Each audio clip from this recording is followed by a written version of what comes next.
tuned into Black Hollywood Live, the world's first digital broadcast network devoted entirely to urban entertainment and pop culture. Tune in right now. Hey guys, welcome. This is the Black Hollywood Reporter, where we discuss the business behind and the creatives in top trending Black entertainment news. Today, we're going to talk about the African American writers of the WGA, Black American actors, and 200 artists Entirely to urban entertainment and pop culture. Tune in. Oh, sorry. Where we discuss the top trending Black entertainment news. African American writers of the WGA, Black American actors, and 2,500 UK artists in entertainment all pen open letters about the change they want to see across the board in entertainment for Black creatives. Entertainment assistants' pay is slashed, and Splash Mountain's racist origins are brought to light. Also, Pharrell's working on a Juneteenth musical, and Daria reboot Jodi lands at Comedy Central.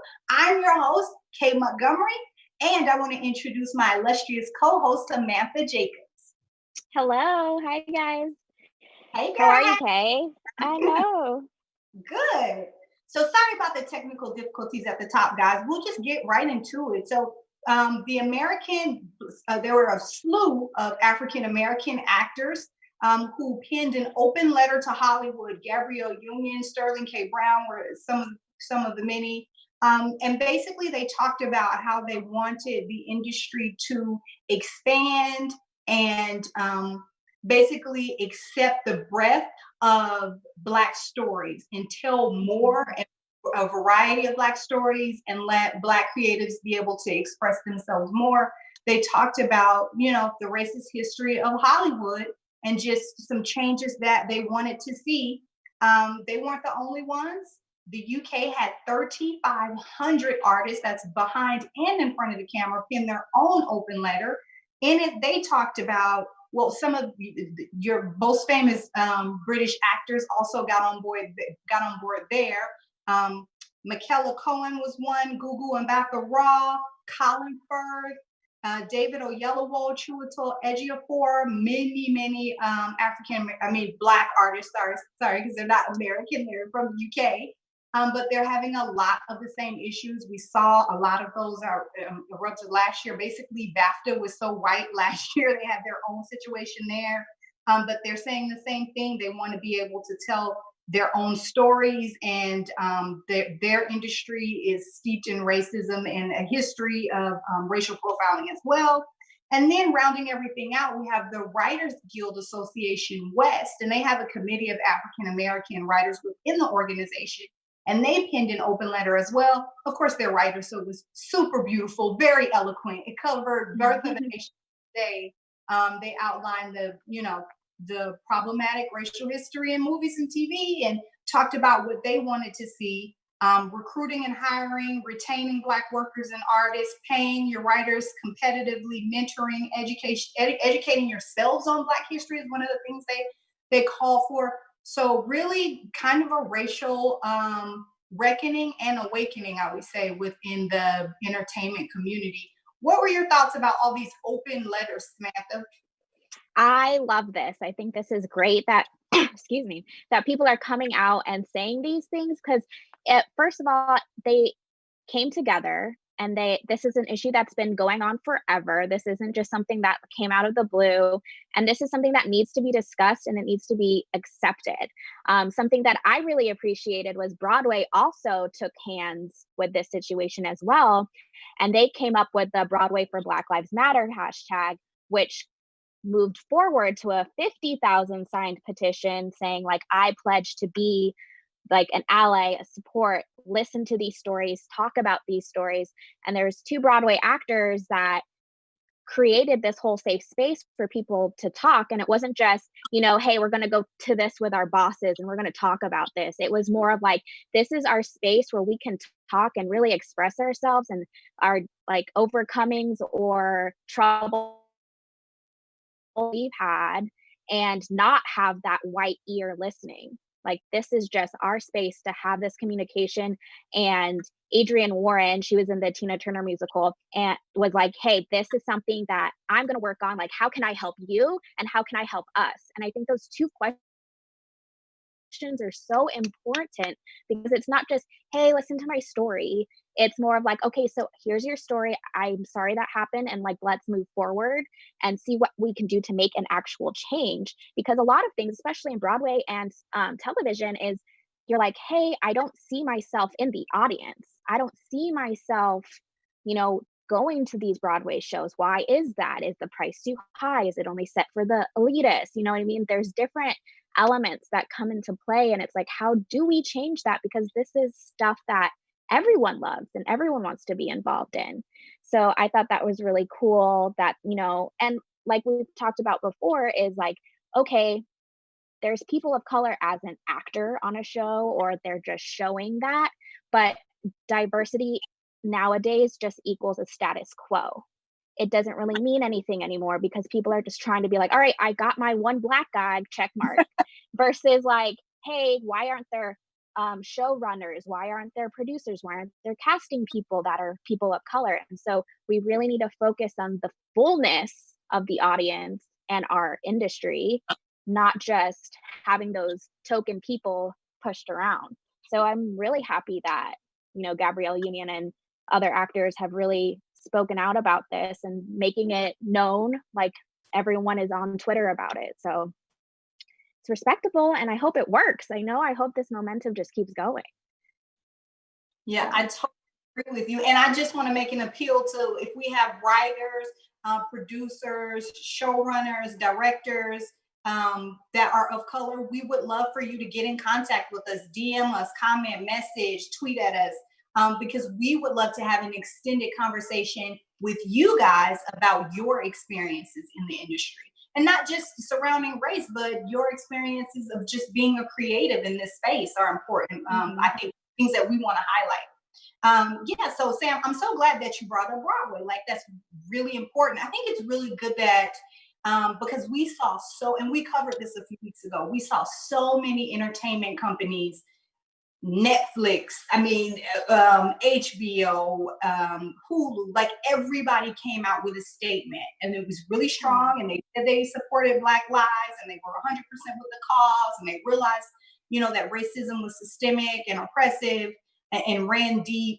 But I think the open letter is really special because it's a call on the carpet, right? It's saying, you said all of these things, now we want to see you show us your actionable steps. And you have a few companies like Netflix that have already, like outlined their steps. They're donating money and, et cetera.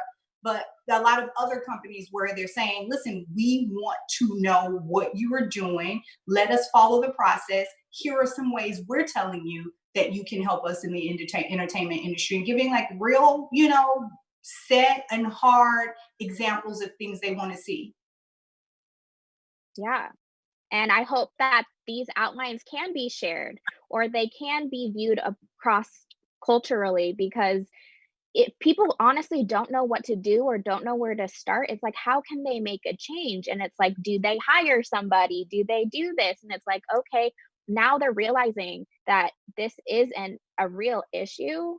And so I hope that people and companies can work together and not feel like, okay, this is a competition thing, like who's going to be more Black Lives Matter.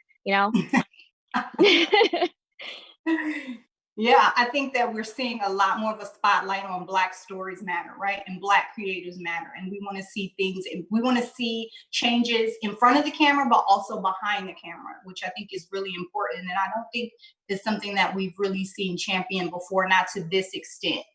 So I would encourage you guys, if you want to read more on this, Deadline is doing some great coverage on all the open letters. They've done reports and printed them out in full. Variety is doing a great job. The Hollywood Reporter, of course, like always, is doing a great job covering this. So we just encourage you guys to read more and figure out kind of the intricacies of each letter, because they are really important. So also was on our radar this week was Hollywood Entertainment Assistants. Yes. So speaking of the industry, the like forerunners of the industry are your assistants. Mhm. And Vanity Fair came out with something about the pandemic, and it was going broke in Hollywood. It's like overworked assistants, how we are dealing with the pandemic. I am an executive assistant at a studio. I'm not going to name where. But yes, everything in this article is true. And I understand that studios are saying we're making costly measurements or things like that. But it's so defeating when something, so in 2019 in the fall, a hashtag came out called Pay Up Hollywood. And this was a huge trend, which elevated to a GoFundMe page and all this stuff to help support assistants who are on the set and only getting like $10, $15 an hour, or assistants that are overworked who aren't getting the overtime or the breaks that they need. And so this was really fulfilling a momentum. Companies like CAA, which like is known for their low pay on assistants, they upped the pay and it to $18 an hour, which still isn't really enough, but it's something to start, Yeah. And um, to see something and see companies finally listening to these assistants, and then this pandemic comes, right? And then now all the assistants are the first people that are getting fired.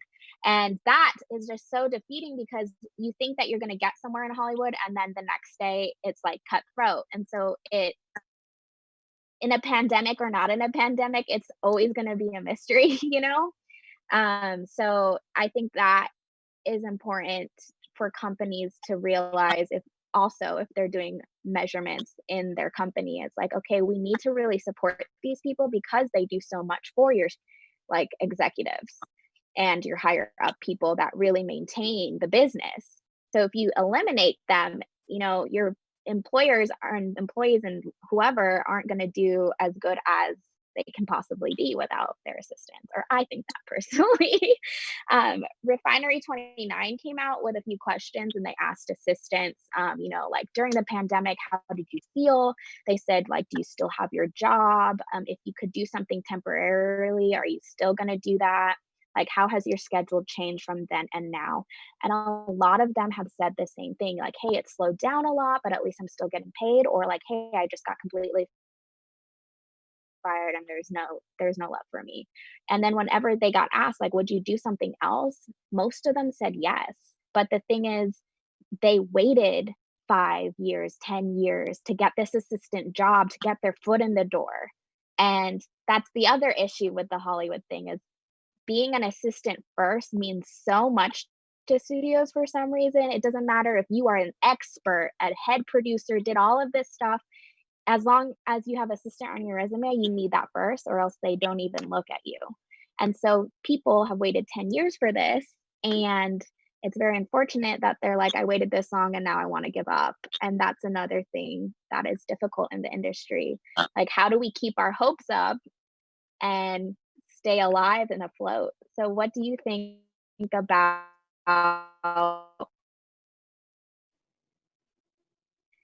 So, I mean, phew, that's just got to be really tough. Especially, I didn't realize that, in a lot of positions, you have to have assistant on that resume. Like, I just learned that maybe a year ago. And so I think that puts people in a really tough spot, right? You just don't have a lot of leverage because people know how much and how badly you need that position. And so I think in a lot of cases that's a situation that's ripe for exploitation, unfortunately. So I was really glad to see the pay up trending last year, which I did. That was really cool. But like you said, a lot of things have just changed with quarantine. And so I think it's a really important discussion to have, especially when you're talking about Black people and other people of color from underserved or disadvantaged communities historically trying to break into the business. And especially at this time, when salaries are being slashed, and being able to stay afloat in this type of situation is going to be really difficult for a large swath of people. And so I just wonder, when the bounce back happens, or even now before the bounce back happens, what can the studios be doing to kind of facilitate more access for people in those communities who are going to be even more disadvantaged? You know what I mean? By those Yeah. slashes in income. So what do you think are some things, or do you think, I mean, I'm just asking, I'm not saying that you should be the person to have a solution. I really feel like the studio should be working. The studios, the production companies, the agencies should all be working a lot harder on figuring out what to do with that crop of people. You know, they're people that are just coming in and that they're training, and what they should be doing to try and give more accessibility to that group. Well, a major thing is we learn so much by being a part of certain meetings or being involved in higher up situations. And you're just like a fly on the wall, right? And with the pandemic, you take that away, and now you're just literally just being someone's personal assistant. And so it's like, how do we keep this alive during this pandemic? Or are things going to change when the pandemic's over and we're going to be able to get involved? Like, are you going to reassess things when, like, okay, you did all your budget cuts, but certain people are still there? It's like, okay, so what are you going to do for the people that are still there? Maybe. It's just tricky because, you know, it is all about money and nobody knows how these industries are going to do, especially when, you know, no one's going to the movie theater. The movie theater just opened last week. We don't know. So I think it's more fear than anything else.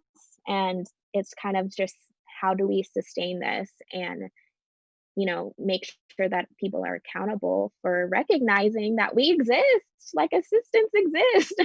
Just, you know, let us know that we are appreciated in some way, you know? Yeah. So, That's a really good point. And I think you bring a lot of those good points to light, because those of us on the outside looking in don't realize that. So that's really interesting. I mean, that's a really valid point, that now as an assistant, you aren't receiving the same value that you would in person, because you're missing out on the day-to-day meetings or other different aspects of the job. And you're basically a personal assistant. That's really interesting. So if you guys have any contact, or you are yourself an assistant in Hollywood, give us a comment down below in our comment section, or just reach out to us, because we'd love to hear other perspectives as well. While I'm at that, let me just say thank you guys so much for tuning in. We would not be here if it were not for you. If you're listening to us on a podcast, we would love if you could give us a 5-star review. If you're watching us on YouTube, we really appreciate a thumbs up. Always, we love comments, and we will give you a shout out in the comment section if you'd like. So we love those.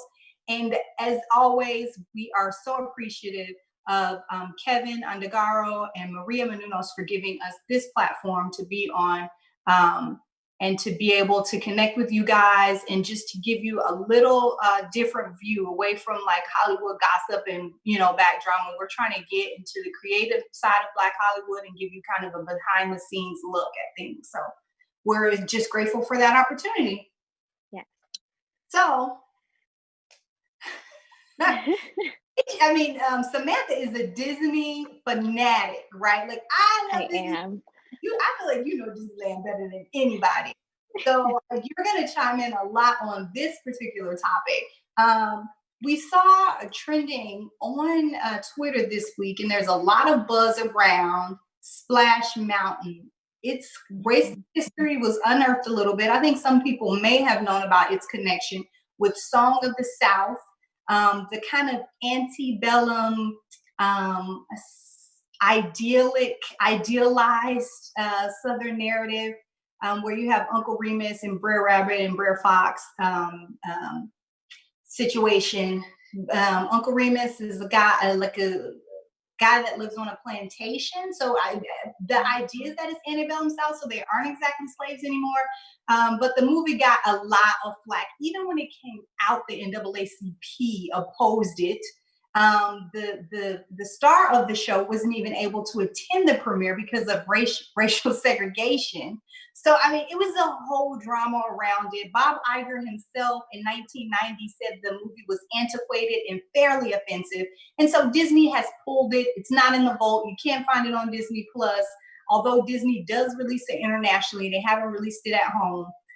In 1989, Splash Mountain was created and it kind of had a Song of the South theme. A lot of the more overt racist tones were stripped away, but the elements were kept, like the song and different characters from the movie. And so now people are kind of, you know, bringing it to light again and saying, why don't we just change it? Why is it around at all? It has, some racist history. So why is it even a ride anymore? Can we just rebrand the ride? And the idea has been to rebrand the ride kind of in the vein of Princess and the Frog. And there's a person that works at Disneyland that's not an Imagineer, but still has some really, really great ideas about how to rebrand the ride, right? Really cool ideas of how to rebrand the ride. And I think it's interesting because what I found online was a lot of pushback from certain groups, a lot of pushback, a lot of why do we have to change it? Why does everything have to be about race? And I think it's interesting because in 2018, with the Pirates of the Caribbean ride, there was a section of that ride where the winches were being auctioned off. The mannequin winches were auctioned off, and people created kind of a hubbub about it, and they changed it. And so now that ride has them auctioning off goods and materials and not people, not women. And so he has done it before, so it's not hard to rebrand. That was something that was really sexist and offensive, and this is something that has a racist history. So, I mean, I have ideas of reasons why people don't want to kind of engage with rethinking it. Sam, I wonder, because you're such a Disney purist and a fan of Disneyland, you have opinions on it. Yes.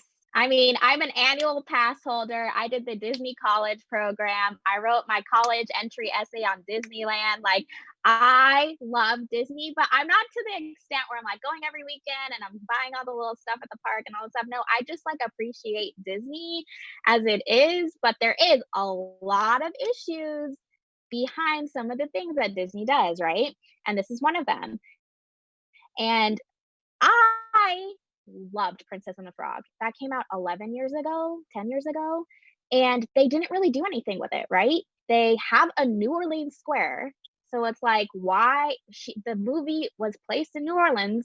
Where's Tiana at? Where's the imagery? Where is like Mama Odie? Like, where are these people? And that's not presented. The only thing that we see is you can meet Tiana and Prince Naveen. And that was a really good thing. That's amazing. They're still there. So for them to rebrand this ride, I think it's an excellent idea because this isn't really touched anywhere in the park. They're always looking for something new and fun.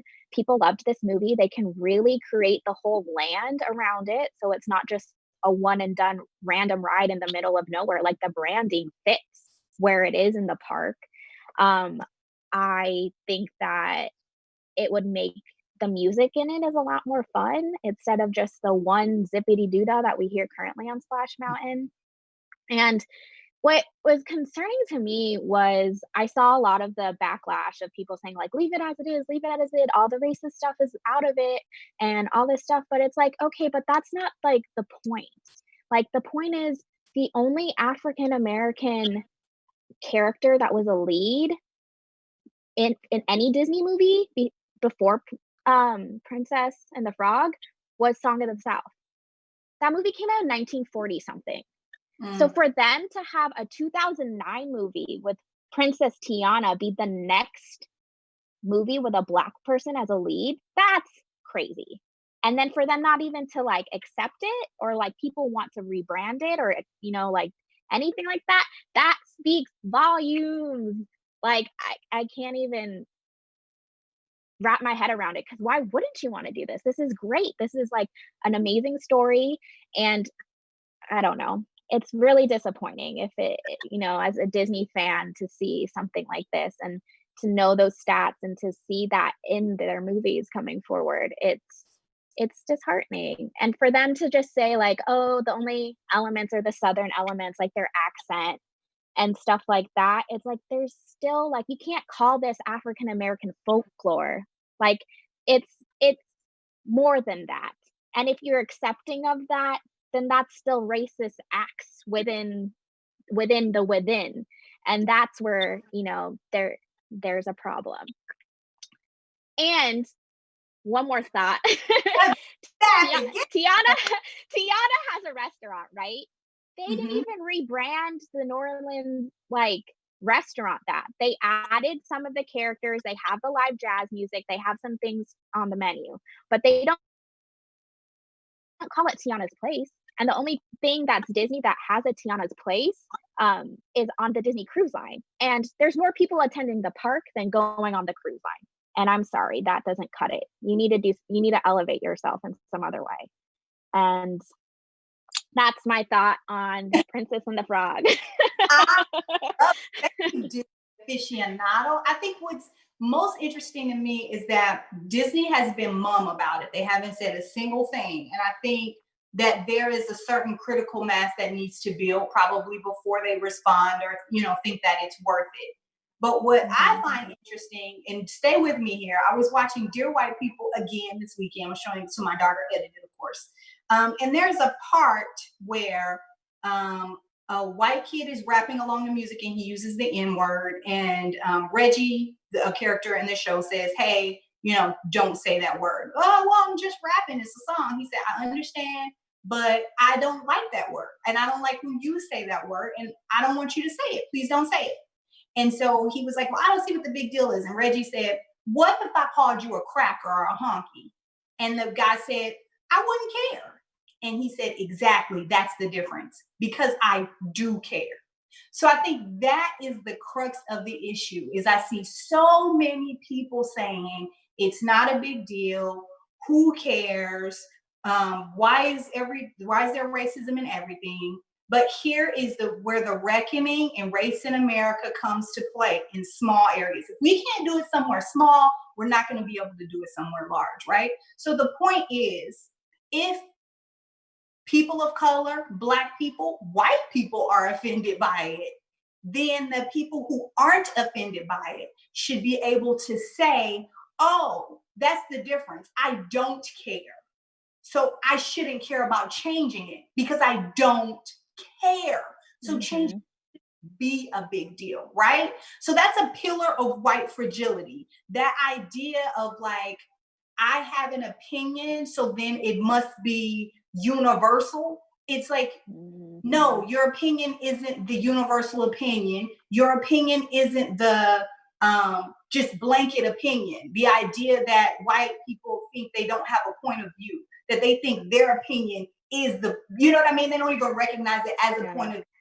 It is a point of view. So people are saying we're offended by it. We don't want it. That's when it comes to Confederate flag. That's when it comes to Confederate statues and monuments. This is the same argument, but it's at Disneyland and it's on a Splash Mountain ride. And if you can't get on board at Disneyland on a Splash Mountain ride, how are you going to get on the board when it comes to equal representation, equal pay for Black people, equal representation behind and in front of the camera? Like, it starts in the smallest of places. It starts with people saying, oh, from my place of privilege, I haven't experienced that, so I didn't think it was a problem. But I see now that that's a place of privilege and it's a problem for you. So since I don't care about it, let me just yield the position, right? I don't just and then the idea, the fallacy, another pillar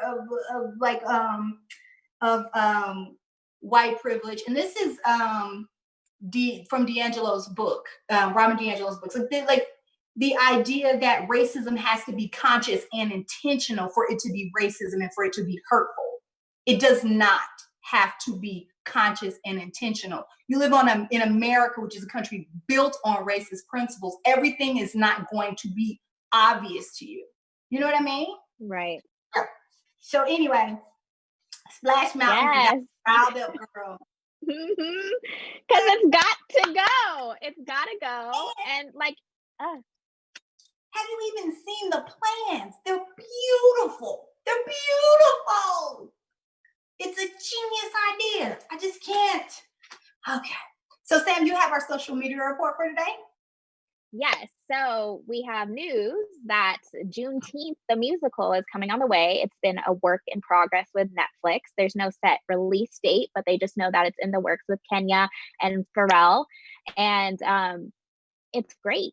they didn't really know if this was going to come about or how serious this was going to be taken, but it definitely got the message heard, and then Netflix wants to take it on. So I'm excited to see like what they're going to do with this. This is something that's really exciting because, you know, Juneteenth just passed, June 19th, and a lot of entertainment companies has taken acknowledgement of this holiday. If you don't know what it is, it's commemorating the end of slavery. And this just kind of, to hear this be heard, it was, you know, like a state holiday in Texas, but for it to become a federal holiday, to be a paid holiday, for it to evolve and voices be heard so quickly on this, it's really outstanding, right? And especially in the entertainment industry, for CAA to be like, yep, that's a paid holiday, that itself alone, mic drop, amazing. SAG-AFTRA, like these companies are so tough. They're tough companies. They like stick with the rules and stay how they are. And for them to make a change, that is progress. That is amazing. And for them to, you know, represent these people, be agents to represent these Black people, this is amazing for them to be listening to their Black people, the Black people they are representing, right? So for them to create this musical, I think the buzz around Twitter was really about, hey, cool, this is fun. They're going to do a musical. It's going to be nice. It's going to be bad. It's going to be educational, whatever you want to call it. But the real story, I think, behind this trending like news article would be that the entertainment industry is evolving. Even if it was just this tiny little step, this one little acknowledgement, this nod of celebration. And that's what I appreciate. Because you've seen some show, like there's only been a few shows that even have acknowledged this on television, period. And so you could call it, I guess, when did Atlanta came out? 2015, 16. Donna Glover had an episode and it brought light to Juneteenth. Black-ish had the season 4 opener, had a Juneteenth theme. And then Black AF did a little segment of a Juneteenth party. So it's like it's being slowly inputted into these shows, and hopefully it becomes normalized so people know what this is. But so many people still don't even know what this is or have learned it in their history class. You know, it's represented in a different way, and it's not represented in this celebration and importance. So what are your thoughts on them creating a musical period on this, or any other TV comments? I'm excited because of the names behind it, right? Because sometimes you see something come out and you're like, oh man, that's an important story that needs to be told. But then you see the name attached and you're like, oh no, they ain't gonna, I don't trust them to do a good job. But Pharrell is nothing if not a hit maker. You know what I mean? So quality music. So the music is going to be great. And then Kenya Barris, for me, is one of my top favorite showrunners. He's probably in my top 5. So I love the work he creates. And his Juneteenth episode was hilarious. And so I think that he'll be able to, because he was really good at balancing heart and humor. And then with Pharrell doing the music, I don't know how you can lose. Now, I'm generally not a fan of the musical, but of course, I will give it a shot. So I'm excited about it. Also, what's trending this week was Daria's spinoff. If you guys don't remember, you're not as old as us. MTV had a hit show called Daria. It was an animated series. Daria had I'm not sure if I would call her Daria's friend. She's more of a classmate named Jodi. And while everyone else was ridiculous in the show, Jodi and Daria were two of the few characters that like had any sense and kind of called people out on stuff. So I'm really excited to see Jodi is going to land at Comedy Central. Tracee Ellis Ross, who's also a lead on Black-ish, is going to be at the helm. So that's going to be super exciting. No word yet on when it's going, but it has a place and that's good. And then the other thing that I thought was really interesting for this week was Carlo Handy and Nicole French got a lot of traction surrounding this Hire Black Editors movement. So Carlo Handy posted on an editor's Facebook group, closed group, that get in contact with him if you're a Black editor, because he said a lot of people were looking to diversify their crews, and people would reach out to him regularly as a Black editor and say, hey, do you know anybody else? Can you refer anybody? So he needed a working list of people so he could refer. It immediately garnered so much backlash on the Facebook post. Mostly people saying this is reverse racism, which we know is not a thing, right? Reverse racism isn't a thing. Discrimination might be a thing, prejudice might be a thing, but not reverse racism. Anyway, that's a different show, y'all. So we received a lot of backlash. One of the members, who's an actress of that board, that Facebook group, Nicole French, screenshotted some of those responses by people, angry responses by people, and she posted them on Twitter, and they went viral. Hundreds of thousands of attention it got, even from Ava DuVernay, who's one of my favorite filmmakers, who basically said, listen, this is for people that want to diversify. What is wrong with getting a list of people together? And myself as a Black filmmaker, this is what I'm looking to do. Everyone else who's looking to diversify their crews, I admonish you guys to look into this resource as well. We don't have to worry about backlash, who doesn't like it, who, cares about this or that, but we just need to go forward and commit. So I think in areas where Black voices have been stifled, Black creatives who are even in certain unions, and we found this in the open letter with the WGA, we find this in the editors as well, people that are in unions and have worked hard are still facing discrimination. So when you're trying to fight against that and diversify, you have a certain segment of your population who's not going to understand that and be on board with that. I just wonder, is there anything we can do to bring people on board, or do we just kind of leave them behind because they're grown, and at this point knowledge is everywhere, and it's just up to you to educate yourself? Like, are we still hand-holding and having to explain the systematic racism to people in the entertainment industry? What do you think, Sam?